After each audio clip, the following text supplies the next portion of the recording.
somewhere along the bayous of Louisiana, in a parish whose exact location has been deliberately obscured from historical records, there exists a documented account that challenges everything we understand about survival, will, and the boundaries between human and animal nature. Court documents from 1847 reference an incident involving 8 hunting dogs, a locked cellar, and a young woman who emerged after 72 hours not as a victim, but as something the local magistrate described only as possessing an authority I cannot explain and dare not question. The plantation where this occurred was burned to the ground within a week of the incident, its ashes scattered, its records destroyed. Yet 3 separate letters from neighboring estate owners, now housed in a private collection in Baton Rouge, describe the same impossible scene. A girl of no more than 19 years, walking calmly through the main gates at dawn, 8 massive hunting dogs following in perfect formation behind her, their eyes fixed on her back with what one witness called the devotion of disciples. The Baroness, who owned both the girl and the dogs, was found dead in her chambers that same morning, though the cause was officially recorded as heart failure. What happened in that cellar was never officially investigated, never publicly discussed, and deliberately erased from parish records. Until now, the full account has remained buried in fragments across Louisiana's forgotten archives. Before we continue with the story of what transpired on the Devereaux estate in St. Landry Parish, I need you to do something. If this introduction alone has sent a chill down your spine, hit that subscribe button right now, because stories like this, stories that blur the line between documented history and inexplicable events, are what we bring you every week. And leave a comment telling me what state or city you're listening from. I want to know where in America our community of mystery seekers is growing. Now let's discover what really happened in that cellar, and why the truth was worth destroying every record of its existence. The events that would forever stain the Devereaux name began not with the girl or the dogs, but with the arrival of a widow to Louisiana's sugar country. St. Landry Parish in the 1840s existed as a patchwork of old French colonial pride and new American ambition, where the rhythms of sugarcane cultivation dictated everything from marriage prospects to social standing. The parish stretched across fertile lowlands, where cypress swamps gave way to endless rows of cane, and the air hung perpetually thick with moisture that made wool clothes cling and tempers flare. This was Acadian country, where French remained the language of choice among established families, where Catholic saints watched from every mantelpiece, and where the old ways of doing things, the brutal mathematics of plantation economics, went largely unquestioned by those who profited from them. The town of Opelousas served as the parish seat, a modest collection of buildings arranged around a central square where the courthouse stood, its columns already showing signs of decay despite being less than 20 years old. On Saturdays, this square filled with planters' wives examining fabric from New Orleans, enslaved people moving between errands under the watchful eyes of overseers, and occasionally traveling preachers warning of judgment and damnation. But the real power in St. Landry didn't reside in Opelousas. It lived on the estates that spread like kingdoms across the surrounding countryside, each one a world unto itself, governed by whoever held the deed. The Devereaux estate sat 7 miles northwest of town, accessible only by a shell road that became impassable in heavy rain. The property had originally belonged to the Fontenot family, prosperous French Creoles who'd built their fortune through careful marriages and ruthless efficiency. When the last Fontenot heir died without children in 1843, the estate passed through a complicated series of transactions that left it in the hands of a woman few in the parish had ever met. Baroness Eloise Devereaux arrived in Louisiana in April of 1844, traveling from Charleston with a retinue of servants, several trunks of European furnishings, and a reputation that had preceded her by several months. She was widow to a minor Belgian noble, whose death, rumors suggested, had been financially convenient for the Baroness.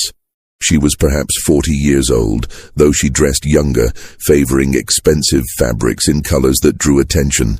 Her face bore the type of beauty that had begun to harden at its edges, the kind that required constant maintenance and resented any reminder of time's passage. What struck people about the Baroness wasn't her appearance, but her eyes. They carried a calculating quality, a coldness that seemed to assess the monetary value of everything they landed upon. She spoke French with a Walloon accent, English with precision, and the local Creole dialect not at all, which she made clear was beneath her station. Within weeks of her arrival, she dismissed half the estate's workers, replaced the overseer with a man named Gaspard Thibault, who'd been fired from 3 previous positions for excessive cruelty, and instituted a system of discipline that made neighboring planters, men hardly known for gentleness, exchange uncomfortable glances. The Baroness had brought with her from Charleston 8 hunting dogs, massive beasts bred from mastiffs and bloodhounds, each standing nearly 3 feet at the shoulder. She'd had them trained, she informed the local gentry at a dinner party that first summer, by a man in South Carolina who specialized in dogs of intimidation. They were never to be pets, she explained. They were tools, instruments of control, bred and conditioned to respond to fear, to dominate through size and the constant implicit threat of violence. She kept them in a specially constructed kennel behind the main house, fed them on a precise schedule designed to keep them perpetually hungry, perpetually alert, perpetually dangerous. The Baroness named each dog after a European noble house: Bourbon, Savoy, Habsburg, Hohenzollern, Romanov, Windsor, Grimaldi, and Medici. She found it amusing, she told her guests, to have aristocratic bloodlines serving her will. The dogs responded only to her commands, spoken in sharp German. To everyone else, including Thibault, they showed teeth. In the fall of 1844, the Baroness purchased a girl at the New Orleans slave market. The transaction was documented in a ledger that still exists, though the girl's name was recorded only as female, age estimated 16, from Virginia estate sale. The broker's notes, written in margins, described her as uncommonly defiant for her age. Previous owner reported incidents of disobedience. Reduced price reflects difficult temperament. The Baroness paid $400, a significant discount from market rate, and had the girl transported to St. Landry in chains. The girl received the name Marguerite on the plantation, though this wasn't the name she'd carried from Virginia. The Baroness chose it because it sounded civilized, because it was easy to call out, because the girl's actual name, her mother's name, was none of the Baroness's concern. Marguerite stood perhaps 5 feet 4 inches, with the kind of slender build that came from growth interrupted by insufficient food. Her hands showed calluses from field work, but her previous owner's notes indicated she'd been training as a house servant before an unspecified incident led to her sale. What made Marguerite different, what had likely caused her problems in Virginia, was her eyes. They didn't drop when addressed by white people. They didn't show the fear that planters expected and required. They watched, they calculated, they held to intelligence that made overseers uncomfortable. The Baroness saw this quality immediately and found it entertaining. Here was something to break, something that would make the breaking satisfying. Marguerite's first assignment was in the main house, cleaning rooms and serving meals. The Baroness watched her constantly during these early weeks, looking for any mistake, any opportunity to assert dominance. She found it in late November, when Marguerite failed to curtsy quickly enough after receiving an instruction. The punishment was 20 lashes in the yard, administered by Thibault, while the household staff watched. Marguerite took the whipping in silence. Her face turned to the side, her jaw clenched so tightly that blood showed where she'd bitten the inside of her cheek. The silence, the refusal to scream or beg, infuriated the Baroness more than defiance would have. Over the following months, a pattern emerged. The Baroness would assign impossible tasks, then punish Marguerite for failing to complete them. She would plant items in Marguerite's quarters, then accuse her of theft. She would change instructions after giving them, then rage at the girl's incompetence. The other enslaved people on the estate learned to avoid Marguerite. understanding that proximity to the Baroness's fixation meant danger. Thibault began making jokes about how long the girl would last, whether her spirit would break before her body gave out. But Marguerite didn't break. She bent, she endured, but something in her remained rigid, untouched. The Baroness could see it in those eyes, still watching, still calculating, still containing something that refused to be extinguished. It became an obsession for the Baroness, this one slave who wouldn't properly submit, who somehow maintained a core of selfhood despite everything. In March of 1845, the Baroness's husband from a previous marriage, a detail she'd never shared, arrived unexpectedly from Charleston. He stayed 2 weeks, during which the Baroness's mood improved significantly. She barely acknowledged Marguerite's existence during this period, focused instead on entertaining her guest. The household staff whispered that perhaps the Baroness would return to Charleston, perhaps they'd all be sold to someone less cruel. Then the visitor left, and something in the Baroness darkened permanently. Gaspard Thibault, who kept meticulous records of the estate's operations, noted in his journal that April 1845 marked a shift in the Baroness's behavior. She began spending hours in the dog kennels, training the animals herself, developing commands and responses.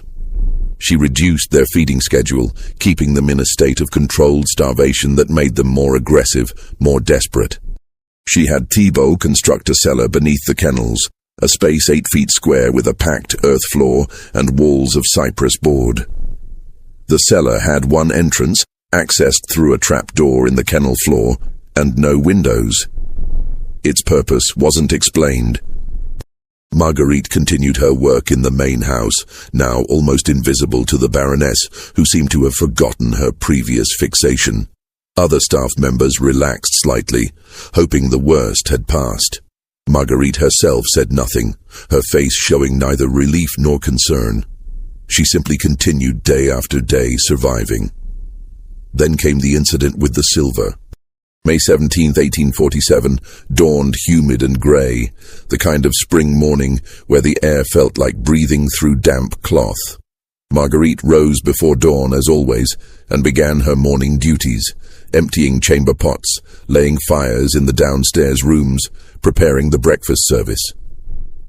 The main house stood quiet, except for the usual sounds of an estate waking, the distant calls of roosters, the creak of boards settling, the soft footsteps of other servants beginning their routines.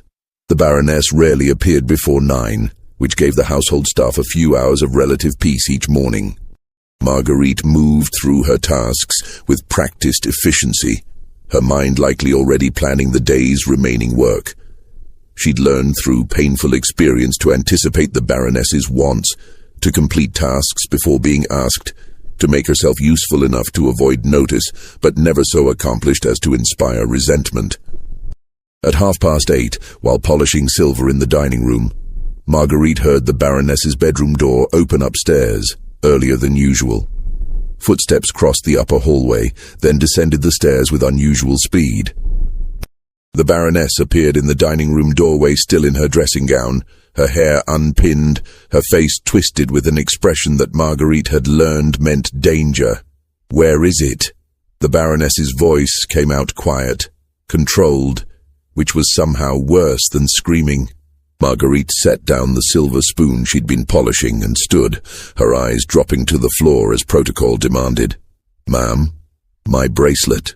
The gold bracelet with sapphires. It was on my nightstand last night. This morning it's gone." The Baroness moved into the room, circling Marguerite slowly. "You were in my chambers yesterday afternoon, changing linens." "Yes, ma'am. I didn't see any bracelet." "You didn't see it, or you saw it and took it?" "I didn't take anything, ma'am." The Baroness completed her circle, standing now between Marguerite and the doorway. "Empty your pockets."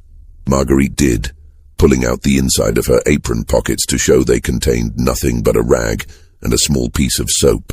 The Baroness watched, her jaw working slightly, as if chewing something distasteful. "Your quarters, then." "We'll search your quarters." The search took less than 5 minutes. The room Marguerite shared with two other house servants contained almost nothing beyond sleeping pallets and a few changes of clothes. The bracelet wasn't there. The Baroness stood in the doorway, her face reddening, her hands opening and closing at her sides. "Thibault," the call echoed through the house. The overseer appeared within seconds, a slight man with thinning hair and permanently sunburned skin. He carried a riding crop, always more as affectation than tool, slapping it against his leg as he walked. "Take her to the yard." 20 lashes for theft. "Ma'am, I didn't." The Baroness's hand shot out, catching Marguerite across the mouth. "Don't speak. Don't you dare speak." Marguerite tasted blood where her lips split against her teeth.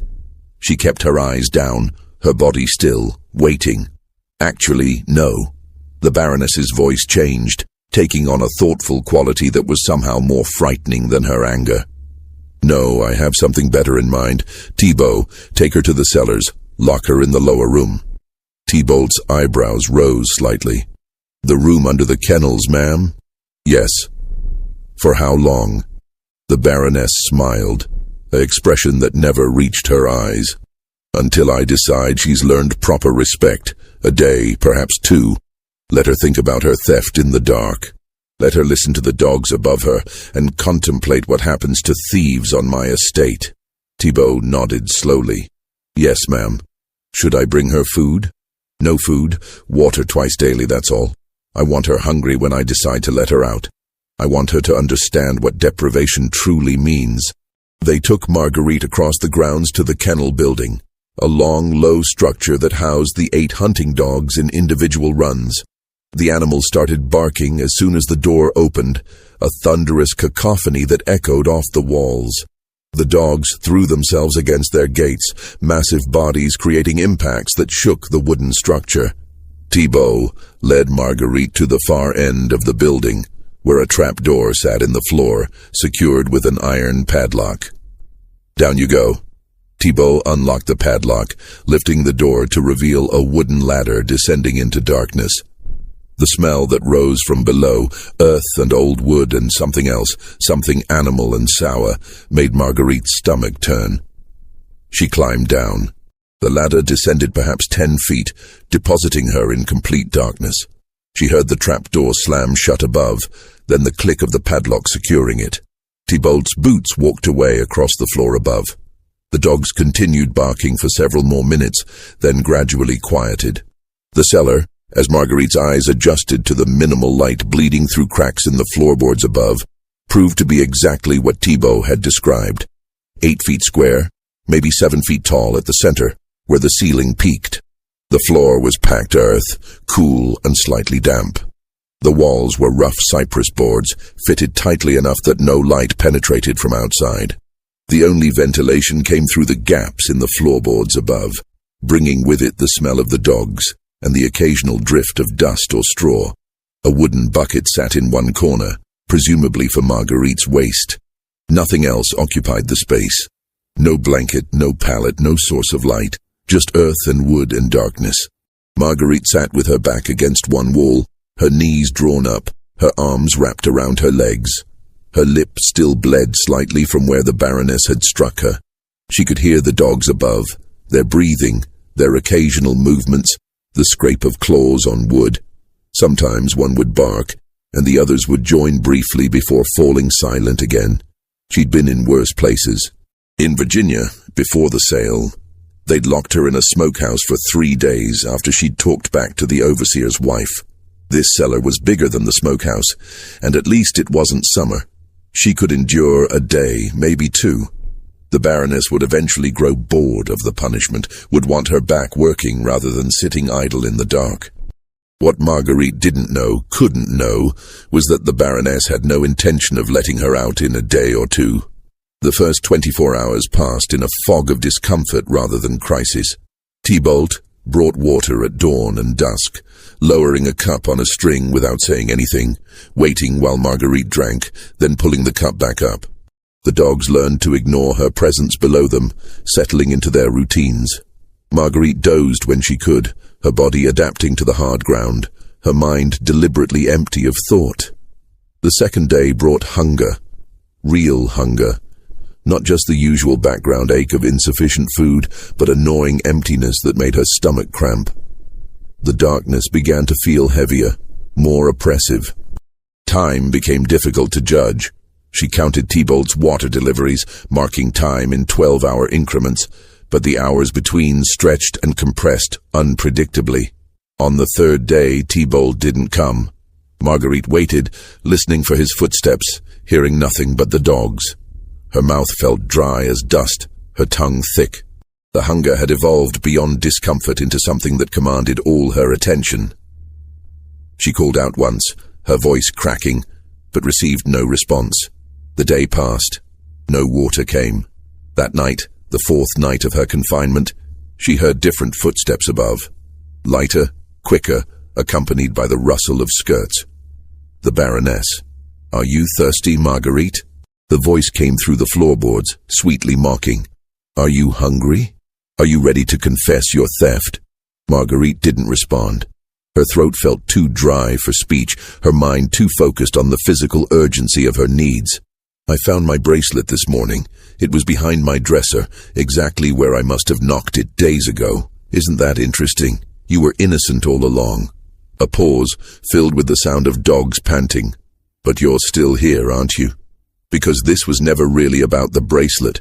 This is about you learning your proper place.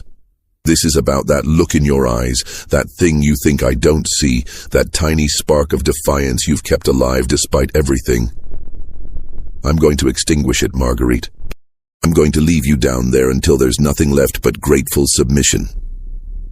The Baroness's footsteps moved to different positions above, as if she were pacing. "I've decided on an experiment, a test of survival, if you will. The dogs above you haven't been fed in 3 days. They're hungry, desperately hungry as you are right now. Tomorrow morning, I'm going to open that trap door and let them down to you, all 8 of them, starving, trained to dominate, faced with something weak and helpless. Nature will take its course as it always does. The strong will consume the weak. The aristocratic bloodlines will feast on the defiant slave. There's a poetry to it, don't you think?" Marguerite pressed herself against the wall, her heart hammering so hard she could feel it in her throat. "Or," the Baroness continued, her voice still carrying that terrible sweetness, "you can save yourself. You can scream and beg and promise me the absolute submission I require. You can sob and plead and offer me the broken spirit I've been trying to extract since you arrived. You have until dawn to decide. After that, the choice won't be yours anymore." The footsteps walked away. A door closed. The dogs above settled into restless silence, occasionally whining or shifting position. Marguerite sat in the darkness, her mind racing through scenarios, through possibilities, through the immediate calculus of survival. 8 starving dogs. A space too small to run, too small to hide. No weapons, no defense, no way to fight or flee. The Baroness was right about one thing: nature would take its course. The dogs would smell her fear, would respond to her helplessness, would do what they'd been trained and bred to do. Unless an idea began forming in Marguerite's mind, built from fragments of observation, from months of watching the Baroness with her dogs, from childhood memories of farm animals and their hierarchies, from a desperate understanding that her only chance lay in attempting something that would seem impossible to anyone who hadn't spent 2 years studying cruelty. The dogs weren't pets. The Baroness had been clear about that. They were tools, instruments, trained to respond to dominance and control. They'd been conditioned to follow strength, to submit to authority, to recognize hierarchy. Their entire existence was built around understanding who held power and who didn't. What if the hierarchy could be disrupted? What if hunger and confinement hadn't just weakened Marguerite, but also the dogs? What if the thing the Baroness had been trying to break in Marguerite, that core of selfhood and will, was the exact thing that could save her? Marguerite spent the remaining hours of darkness preparing. She used her fingers to dig in the packed earth floor, creating a small depression in one corner. She tore strips from her dress, wrapping them around her hands and forearms as makeshift protection. She positioned herself in the center of the cellar, away from the walls, in a spot where she'd have room to move in any direction. She controlled her breathing, forcing her panic down, channeling it into cold focus. Most importantly, she made a decision. When those dogs came down, she wouldn't scream. She wouldn't run or cower or show fear. She would meet them as an equal, as another hungry predator competing for survival, as something that refused to be prey. It was insane. It was impossible. It was her only chance. Dawn light began showing through the cracks above. Marguerite heard the Baroness arrive, heard Thibault with her, heard the gates of the dog runs being opened one by one. The animals began to move, their claws clicking on wood, their breathing heavy with anticipation. They'd been conditioned to associate the opening of gates with food, with the satisfaction of hunger. Today, the Baroness would direct that hunger downward. The padlock clicked. The trap door lifted. Before we discover what happened when those 8 starving dogs entered the cellar with Marguerite, I need you to pause and do something. If you're as gripped by this story as I am by telling it, hit that like button right now. Share this video with someone who appreciates the darkest corners of American history. Comment below with your theories about what happened next. Could a young woman really survive what the Baroness had planned? Could she possibly emerge from that cellar alive? The answer is more disturbing than anything you're imagining. Don't go anywhere, because the truth about what transpired in that Louisiana cellar challenges everything we understand about survival and will. The first dog descended the ladder with surprising grace for its size. Bourbon, the largest of the 8, weighed perhaps 130 pounds.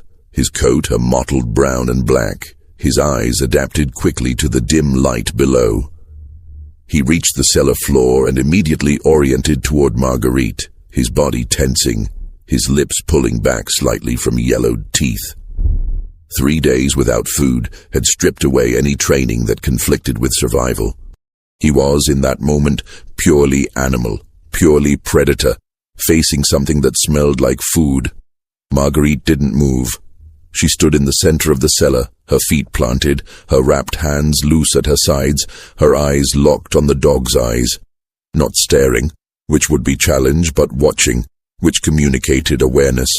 The dog circled left. Marguerite turned with him, maintaining the eye contact, keeping her body oriented to face him directly. The second dog came down, Savoy, slightly smaller, faster, more nervous, then Habsburg, then Romanov. Within 2 minutes, all 8 dogs stood in the cellar with Marguerite, their combined mass filling the small space, their breathing loud in the enclosed air.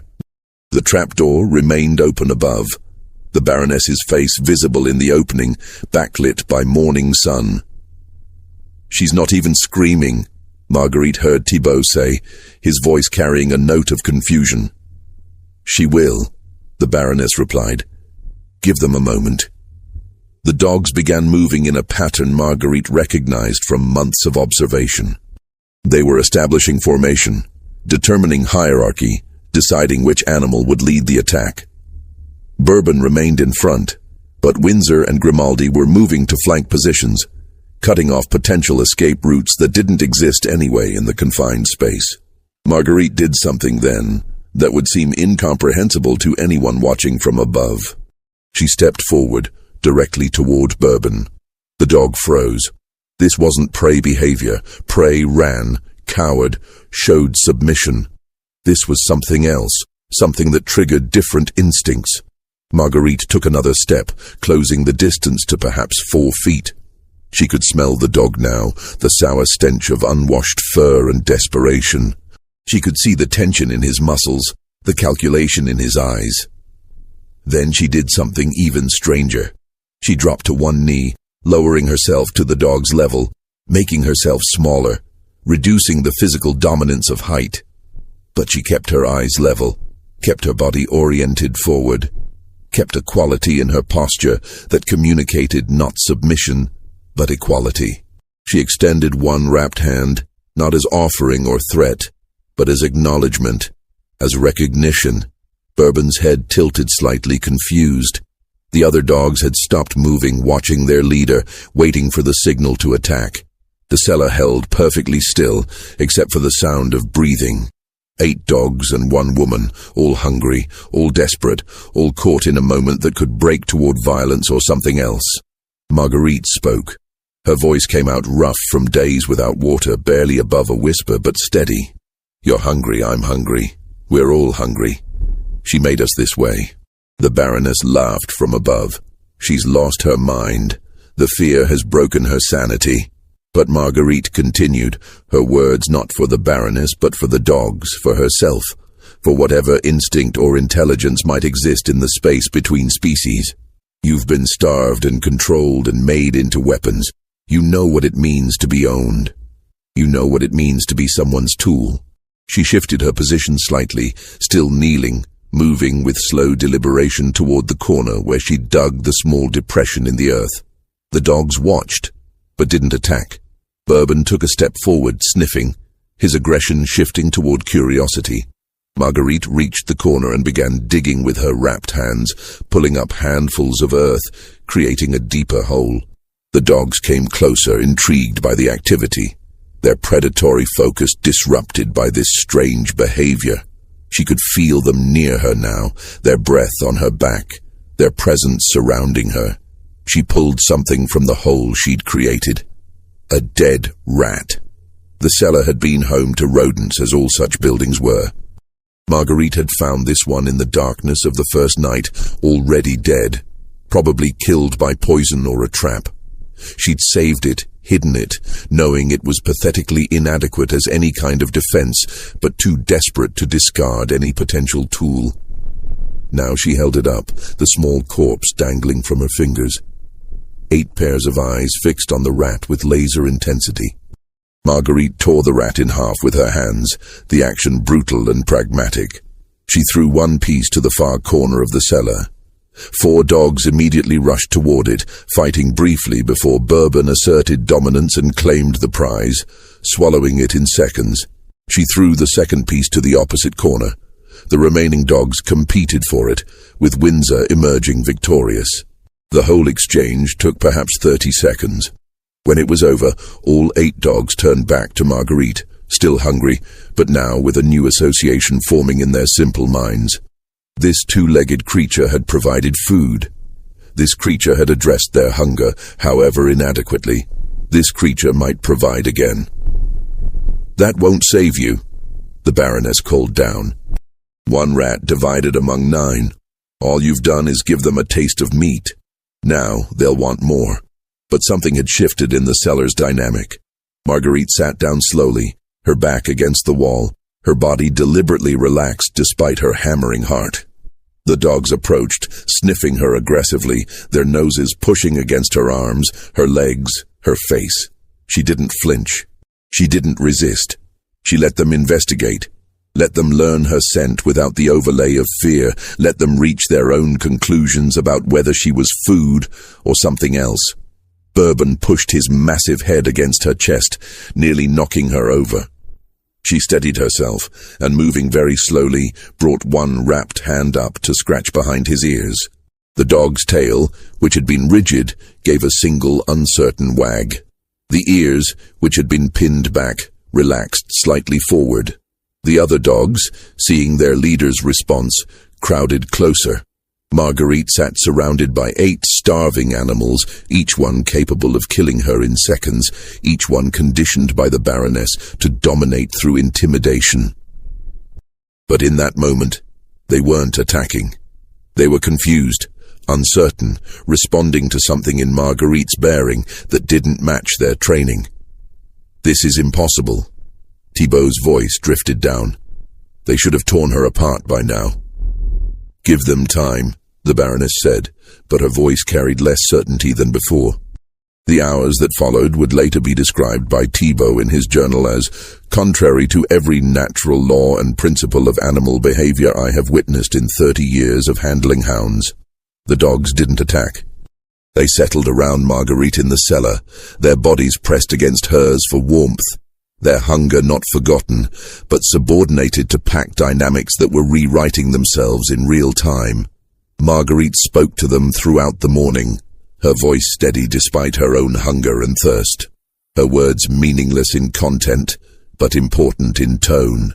She established herself not as master, not as servant, but as pack member, as fellow survivor, as creature equally trapped by the Baroness's cruelty.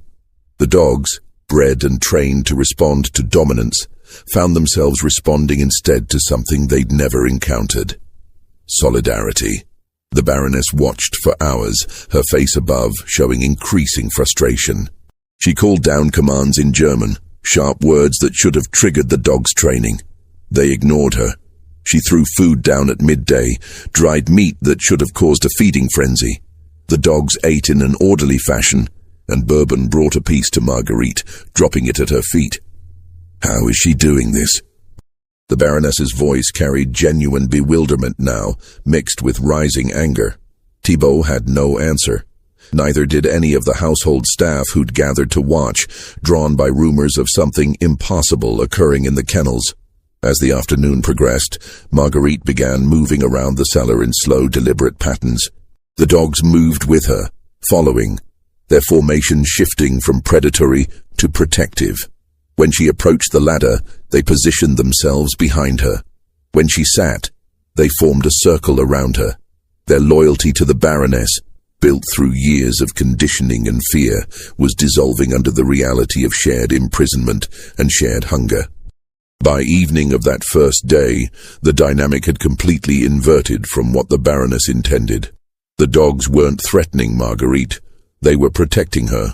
The Baroness, faced with the failure of her experiment and the humiliation of having her control challenged by someone she considered beneath consideration, made a decision that would prove fatal. She ordered Thibault to descend into the cellar and retrieve Marguerite, to separate her from the dogs by force, to reassert the proper order of things. Thibault, to his credit, recognized the insanity of this order. Ma'am, those dogs will attack anyone who approaches her now. They've bonded to her in some way I don't understand, but I understand that going down there would be suicide. Then bring the dogs up, bring them up, and we'll separate them from her. They won't come up without her. Look at them. And it was true. When Thibault called the dogs from above, using the commands they'd been trained to obey, not one of them moved. They stayed with Marguerite, their eyes fixed on her, their bodies positioned between her and any threat from above. The Baroness's face, visible in the trap door opening, went through a series of expressions.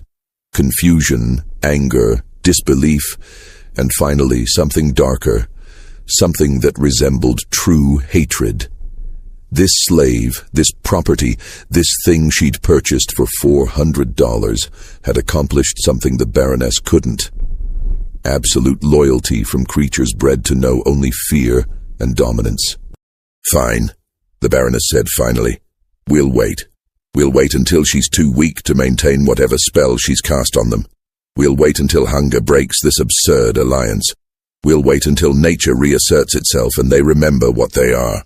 She closed the trapdoor. The padlock clicked. In the darkness below, Marguerite sat with 8 dogs pressed against her, sharing body heat, sharing breath, sharing the experience of being the Baroness's tools of cruelty. She knew the Baroness would bring no more food, no more water. She knew the plan was to starve them all, to force the dogs to choose between loyalty and survival. She had bought herself time, had created an impossible alliance, but unless something changed, they would all die in this cellar. The question became, how long could survival instinct be held at bay by pack loyalty? How long before hunger would override whatever bond Marguerite had created? The answer, as it turned out, was 72 hours. 3 days in which the Baroness waited for screams that never came, for sounds of violence that never emerged. 3 days in which Thibault brought reports of silence from below, of occasional movement, of dogs that should be maddened by starvation, but seemed instead to be conserving energy. 3 days in which the Baroness's certainty began to crack. On the morning of the 4th day, May 21st, 1847, the Baroness made her final mistake. The decision to open the trapdoor on the fourth morning came not from strategy, but from desperation. The Baroness had spent 3 sleepless nights in her chambers, listening to the silence from the kennels, unable to comprehend how her perfect punishment had transformed into something else. She'd sent Thibault to press his ear against the floorboards multiple times, demanding to know what he heard. His reports never satisfied her. Movement, breathing, the occasional whine or bark, but no violence, no feeding frenzy, no sounds of her will being enacted. The household staff had begun whispering. Not loudly, not openly, but in the corners of rooms and the spaces between duties, they exchanged glances that communicated disbelief and something approaching awe. The girl in the cellar had survived 4 days with 8 starving dogs. The girl who should have been torn apart in minutes had somehow created an alliance that defied everything anyone understood about predators and prey. The Baroness couldn't tolerate it. Not the survival itself, which was disturbing enough, but the way her authority had been undermined, her judgment questioned, her power made to seem impotent. So on the morning of May 21st, she ordered Thibault to assemble the male house staff, 5 men total, and arm them with long poles used for managing dangerous animals. She would open the trapdoor, she announced, and the men would separate the girl from the dogs using force if necessary. The animals would be brought up one by one, secured in their individual runs, and then Marguerite would be retrieved and punished properly for whatever sorcery she'd employed. Thibault tried one more time to dissuade her. "Ma'am, those dogs have been starving for a week. If we agitate them now, there's no predicting what they'll do. They're animals," the Baroness snapped. "They follow strength, and they fear pain. We'll remind them of both." The men gathered in the kennel building at dawn. The morning air carried the thickness of impending rain, the kind of heavy humidity that made clothes stick and tempers flare. The Baroness stood beside the trapdoor, dressed in riding clothes as if she were heading out for a pleasant morning hunt, rather than confronting the consequences of her cruelty. She held a pistol in her right hand, more for show than practical purpose, since firing it in the confined space would be suicide. "Open it," she commanded. Thibault unlocked the padlock and lifted the trapdoor. The smell that rose from below made several of the assembled men step back. Stale air, waste, and the concentrated scent of dogs and human confinement. Light spilled down into the cellar, illuminating a scene that made no sense to anyone watching. Marguerite sat in the center of the space, her back straight despite obvious weakness, her clothes filthy and torn, her face gaunt from days without food. The 8 dogs lay around her in a perfect circle, their bodies touching hers and each other's, creating a living barrier. All 16 eyes, human and canine, looked up at the opening above with identical expressions. Not fear, not submission, but something closer to defiance. "Marguerite," the Baroness called down, her voice taking on the sweet, dangerous tone that everyone in her household had learned to fear. "It's time to come up. Your punishment is over. Come up now and we'll forget this entire unfortunate incident." Marguerite didn't respond. She didn't move. Her eyes fixed on the Baroness's face with an intensity that made the older woman's smile falter. "I said come up. That's an order." Still nothing. The dogs stirred slightly, their bodies tensing, responding to the threatening tone in the Baroness's voice. The Baroness's composure cracked. "You will obey me. I own you. I own your life, your body, your very breath. You will climb this ladder immediately, or I will have you dragged up and beaten until you can't stand." Marguerite spoke then, her voice rough from disuse and dehydration, but carrying clearly in the silent building. "No." The single word hung in the air like a gunshot. The assembled men exchanged glances. The Baroness's face went from red to white, her hand tightening on the pistol. "What did you say?" "No. I'm not coming up alone. We're coming up together, all 9 of us, or we're staying down here. You don't give orders anymore, not to me, and not to them. It was the most direct defiance the Baroness had faced in her adult life. She'd built her existence on the absolute certainty of her superiority, her control, her right to command. Now a slave, a piece of property, was refusing her orders and claiming authority over her dogs. Thibault, send the men down. Drag her up. Thibault hesitated.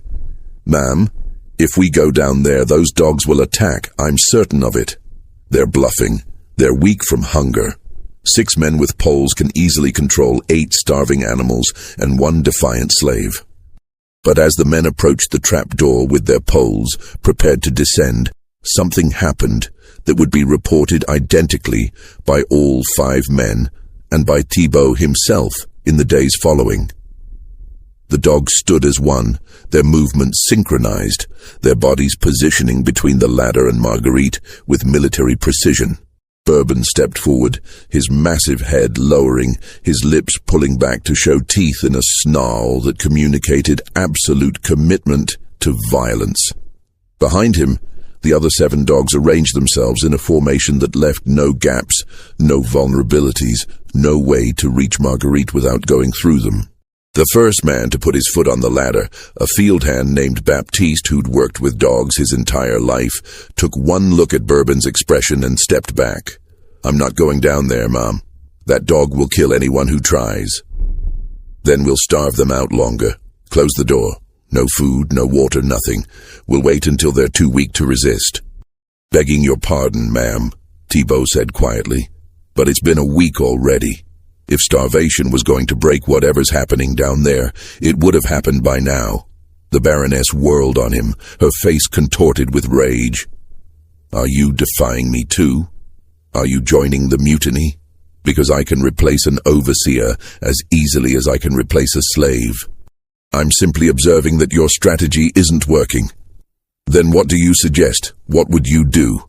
Thibault looked down into the cellar, at the girl and the dogs, at the impossible alliance that had formed in darkness and desperation. He was a cruel man by profession and nature, but he was also pragmatic, and he recognized when a situation had moved beyond his experience. I'd let her up, ma'am. Let her up with the dogs, see what happens in open space. Absolutely not. That would be conceding defeat. With respect, ma'am, defeat has already occurred. The question is whether we acknowledge it or let it escalate into something worse. The Baroness stood frozen with indecision, her entire worldview crashing against the reality of the scene below her. She designed the perfect punishment, the perfect lesson in submission, and it had transformed into something that undermined everything she believed about power and hierarchy and control. Then Marguerite spoke again from below, her voice stronger now, carrying an authority that seemed impossible from someone in her position. I'm coming up. The dogs are coming with me. You can close that door and keep us locked down here until we all die, which won't take much longer, or you can step back and let us out. Either way, you've already lost. How dare you? You wanted to break me. You wanted to extinguish whatever you saw in my eyes that offended you. You tried every punishment you could imagine, and when that failed, you tried to have me killed in the most horrific way you could devise, but I'm still here. I'm still myself, and these dogs know what you are now just as clearly as I do. The Baroness raised the pistol, pointing it down into the cellar. Her hand shook with rage or fear or both. I could shoot you right now. End this absurd defiance with a single bullet. You could. But then you'd have 8 starving dogs with no reason left to restrain themselves in a cellar with only one exit, and that exit leads through 6 men who are already terrified to go down there. Pull that trigger and see what happens next. It was a bluff. Or maybe it wasn't. The dogs certainly looked ready to respond to gunfire with violence, their bodies coiled with tension, their eyes fixed on the Baroness with an intensity that made several of the assembled men step further back. The Baroness's hand shook harder. Her finger touched the trigger. The moment stretched, taut as a wire ready to snap toward bloodshed. Just when we thought this standoff couldn't become more intense, something happened that no one could have predicted. If you're on the edge of your seat right now, good, because you need to hear this next part. The Baroness's decision in the next 30 seconds would determine not just who lived and who died, but would reshape the power dynamics of the entire plantation. Hit that subscribe button and turn on notifications, because this is where the story takes a turn that contemporary accounts described as impossible and contrary to all natural law. Let's find out what happened when the Baroness's absolute authority collided with something stronger than fear. T-Bolt made the decision for her. The overseer stepped forward and put his hand on the Baroness's arm, gently but firmly lowering the pistol. "Ma'am, please. If you shoot that girl, we'll all die in this building. Let me handle this." The Baroness turned on him with fury in her eyes, but something in T-Boat's expression, a combination of fear and resignation, made her hesitate. He'd been managing difficult situations for 3 decades, and she'd hired him specifically for his experience with potential violence. If he was advocating retreat, perhaps she needed to listen. "Fine," she said finally, her voice tight. "Get her up here." But she's to be restrained immediately and the dog separated from her. T-Boat nodded, though he had no intention of following those orders. He approached the trap door opening and called down, his voice carefully neutral. "Marguerite, I'm going to step back. You can come up with the dogs. No one will interfere. Once you're up, we'll discuss what happens next."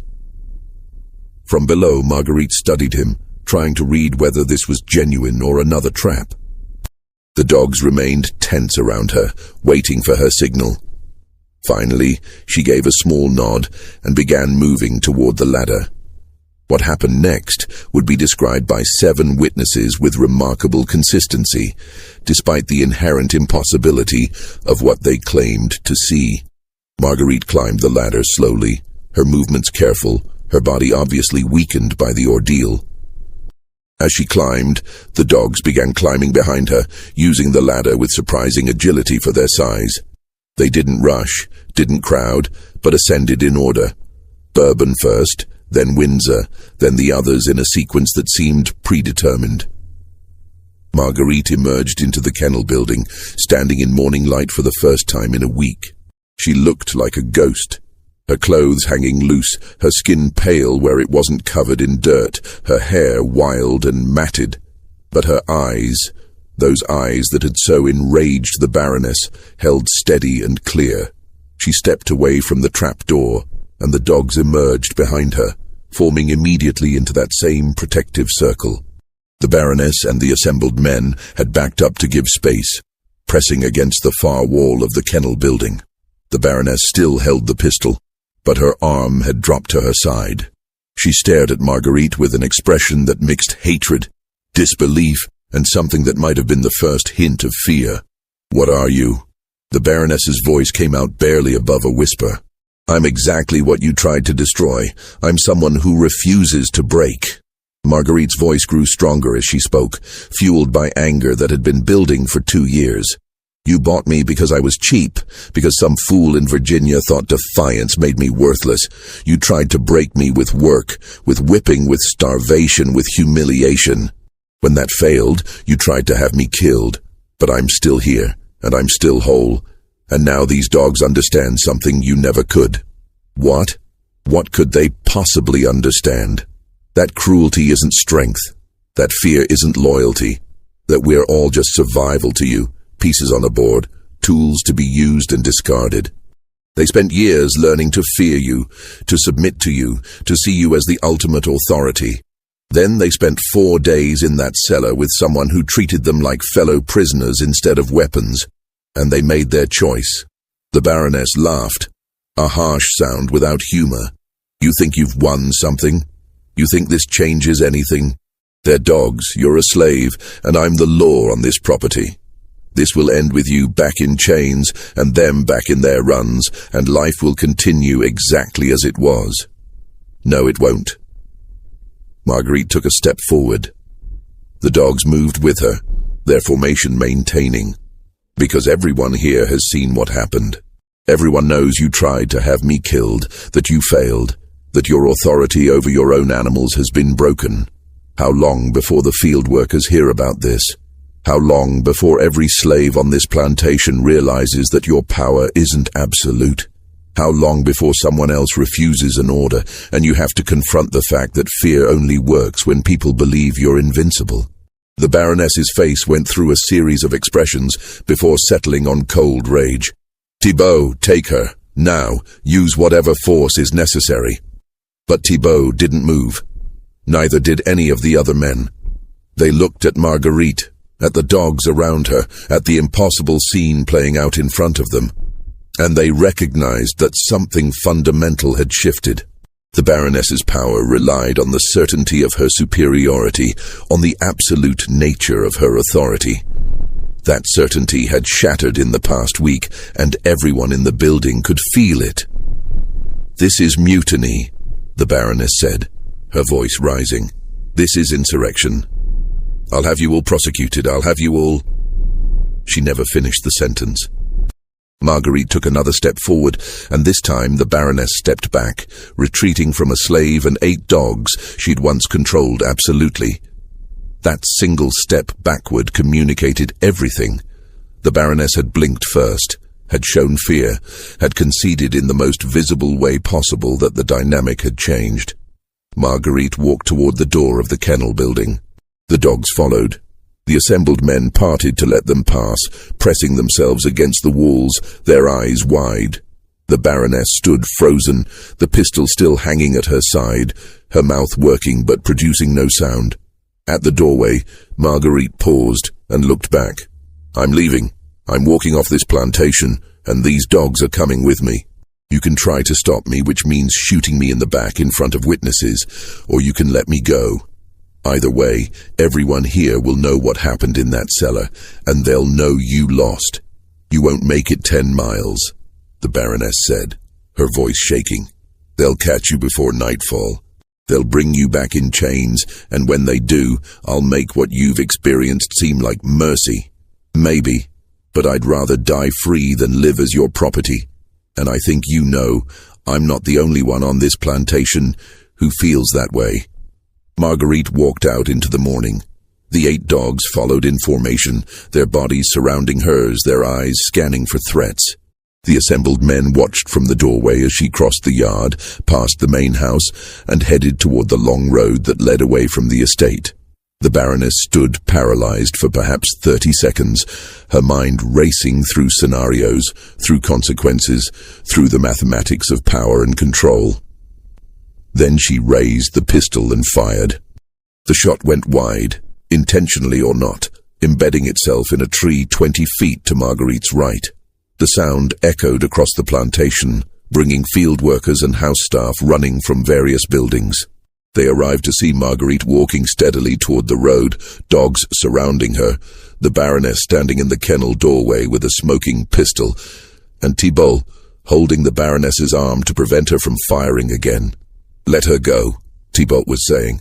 "For God's sake, let her go before this becomes murder." But the Baroness wasn't listening.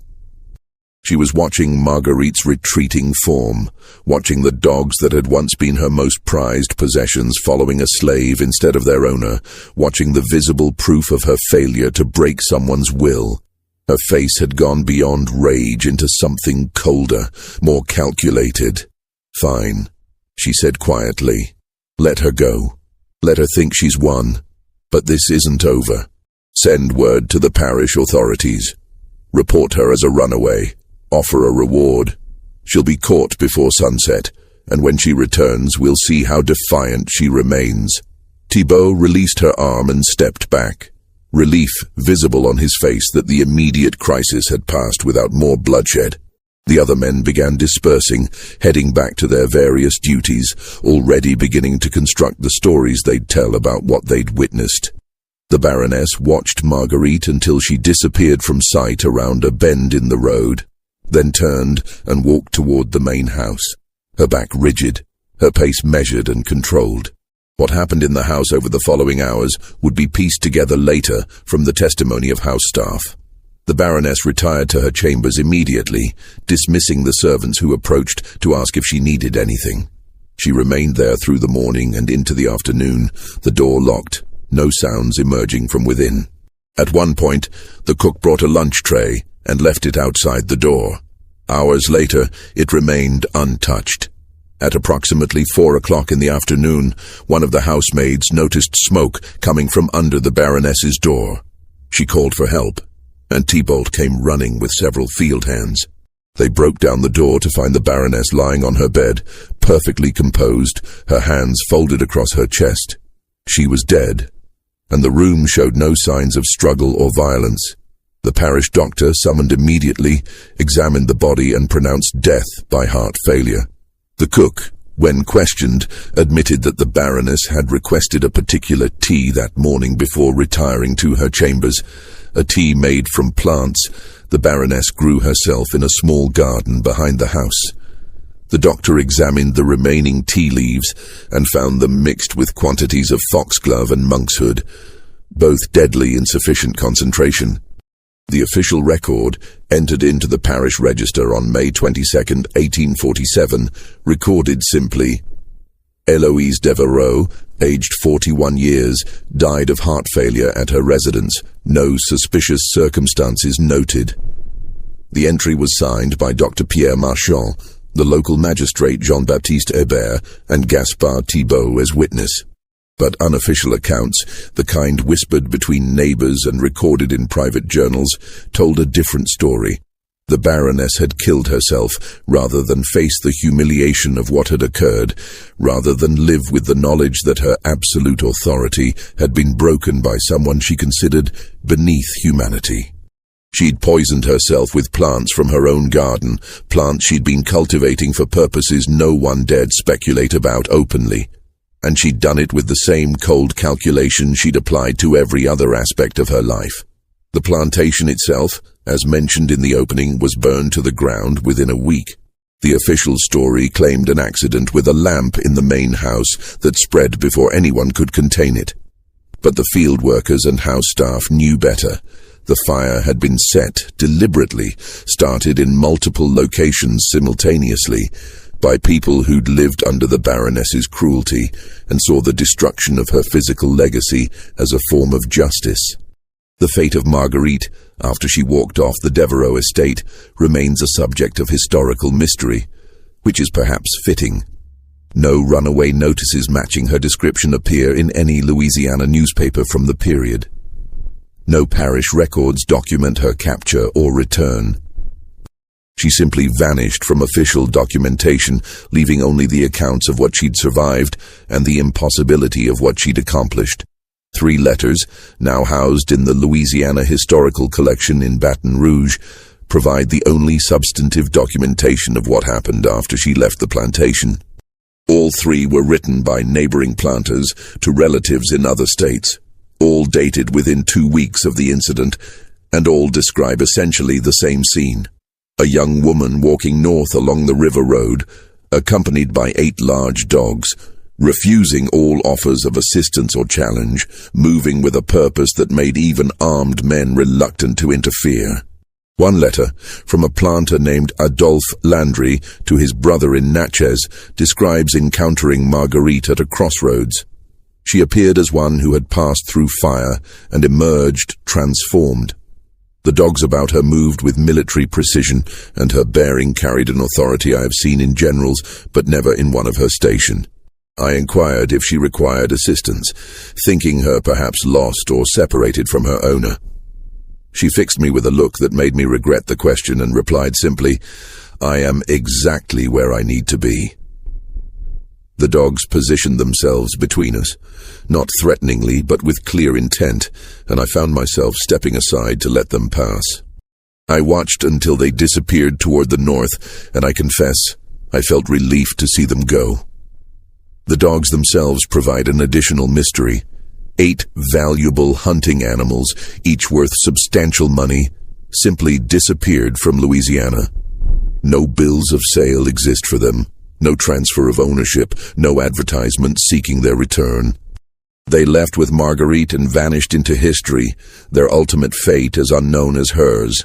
The Devereux estate, after the fire, was sold at auction to settle the Baroness's debts. The land was divided among 3 buyers, the buildings never reconstructed. Within a generation, the former plantation had been absorbed into neighboring properties, its boundaries erased, its history forgotten by anyone who didn't have reason to remember. The cellar beneath the kennels, where the impossible alliance had formed, was filled in and ploughed over, its location now unmarked and unknown. But the story of what happened there didn't disappear entirely. It survived in the oral traditions of the enslaved community, passing from generation to generation as both historical account and parable. Elderly former slaves interviewed in the 1930s by the Federal Writers Project occasionally referenced a girl and the dogs story. Though details varied and dates shifted, and the location moved across different states depending on who was telling it, the core remained consistent. Someone who'd been reduced to property, who was supposed to be broken, who had survived something intended to kill her, and emerged with power her oppressor could never understand. Gaspard Thibault, the overseer, left Louisiana within a month of the Baroness's death. He moved to Texas, took work on a cattle ranch, and died in 1851 in a riding accident. His journal, discovered among his effects and eventually donated to a historical society, provides the most detailed first-hand account of the events at the Devereaux estate. He wrote extensively about what he'd witnessed, trying to make sense of it, trying to explain to himself how a starving girl had commanded starving dogs through nothing but will and shared suffering. His final entry, dated 3 days before his death, circles back to the incident. I have seen much cruelty in my profession, have participated in much that I am not proud of. But what the Baroness attempted exceeded all bounds of decent behavior, even by the standards of our brutal institution. What the girl accomplished exceeded all bounds of natural law. I will die not understanding it, and perhaps that is fitting punishment for the role I played. The legal implications of the incident remained deliberately unexplored. The parish authorities, faced with a situation that challenged multiple foundational assumptions about power and control and hierarchy, chose to record the minimum necessary and move forward as if nothing unusual had occurred. The Baroness's death was ruled natural causes, the fire was ruled accidental, and Marguerite's disappearance was never officially investigated.